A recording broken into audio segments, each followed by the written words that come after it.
नमस्कार दोस्तों, आपका स्वागत है।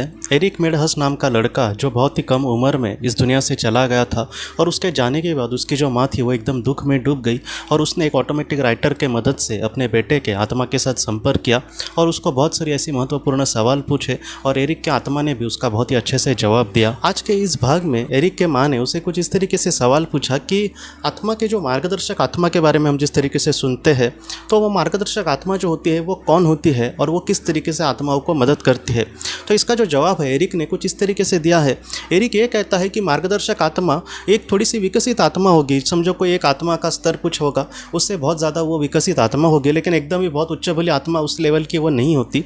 एरिक ये कहता है कि जो मार्गदर्शक आत्मा होती है वो जब तक जन्म उसका मतलब चालू है पृथ्वी पर, तब हमेशा वो उसके साथ रहती है मतलब उसका एक अंश कहीं ना कहीं उसके साथ हमेशा होगा और वो सारी चीज़ें देखता है कि वो इंसान क्या कर रहा है, क्या सोच रहा है, जीवन में क्या अच्छा कर रहा है, बुरा कर रहा है, कुछ मतलब कितने लोगों के उसको आशीर्वाद मिल रहे हैं, ऐसा तो वो कर्म कुछ नहीं कर रहा ना जिससे उसको लोगों की बद्दुआएं मिल रही है। ये सारी चीज़ों को वो कहीं ना कहीं ऑब्जर्व करती है। इस तरीके से एरिक ने कहा है।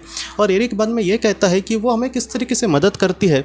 तो वो ये कहता है कि अगर कुछ मैं मतलब थोड़ा सा दुखी हूँ तो मुझे थोड़ा सा संभालना, मेरे अंदर कुछ ऐसे विचार डालना कि मत चिंता करना, कल भी सब कुछ ठीक होगा। अगर हम किसी का कुछ बुरा करते हैं तो हमारे मन में आ रहा है कि ये मतलब बात ठीक नहीं है, तो बहुत बार हो सकता है कि मार्गदर्शक आत्मा हमें मदद करे। कुछ चीज़ों से हमें डर लग रहा है तो वो हो सकता है कि डर खत्म करने की कोशिश करे। कभी कभी कुछ चीज़ें हमारे लिए बहुत ज़्यादा महत्वपूर्ण होती है तो वैसे में मतलब वो हमारी कहीं ना कहीं मदद कर सकते हैं।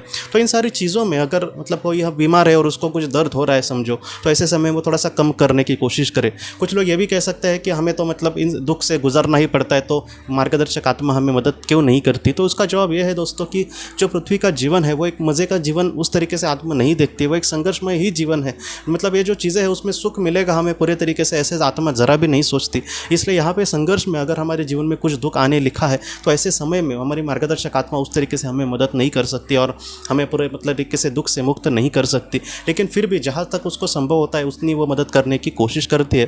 तो इस तरीके से एरिक ने कहा है कि पहले तो मतलब मार्गदर्शक आत्मा उस जो आत्मा होगी जिसकी उसको जिम्मेदारी दी जाएगी उससे थोड़ी सी ऊंचे लेवल की आत्मा होती है, उससे बहुत ज़्यादा विकसित आत्मा होती है। और दूसरा, जिस तरीके से अगर वो अपने जीवन में कई राह नहीं भटक रही ना, या फिर अपनी राह पर लेकर आना, उसके जीवन में कुछ अच्छा करने की कोशिश करना जिससे उसका कुछ आध्यात्मिक विकास हो। अच्छा मतलब उसको गरीब है तो उसको अमीर बनाना, ऐसा नहीं, वो अपने जीवन उद्देश्य से ना भटके, इस तरीके से उसको जीवन उद्देश्य को पूरा करना, आज के आत्मा में विकास किस तरीके से होगा वैसी चीज़ें उसके सामने लाना। इस तरीके से जो मार्गदर्शक आत्मा होती है वो उसको मदद करती है दोस्तों। तो इस तरीके से एरिक ने इसका जवाब दिया है। तो एरिक के माँ ने उसको और भी जो महत्वपूर्ण सवाल पूछे और एरिक ने इसका किस तरीके से जवाब दिया है, अगले भी भाग में हम इसको ज़रूर देखेंगे दोस्तों। तो दोस्तों हम अपने अगले वीडियो में मिलते हैं। आप अपने परिवार का ख्याल रखना। आपका बहुत बहुत धन्यवाद। अगर आपने किसी अपने को खोया है और अगर आप किसी जेन्युइन भरोसेमंद थेरेपिस्ट की तलाश कर रहे जो आपके अपनों के संदेश आपको दे सके, तो आप इस नंबर पर व्हाट्सएप मैसेज कर सकते हैं। हम जितना हो सके आपको किसी अच्छे थेरेपिस्ट के बारे में बताने की कोशिश करेंगे जो आपको बहुत ही अच्छे से संदेश दे और आप अपने जीवन में आगे बढ़ पाए। आपका बहुत बहुत धन्यवाद।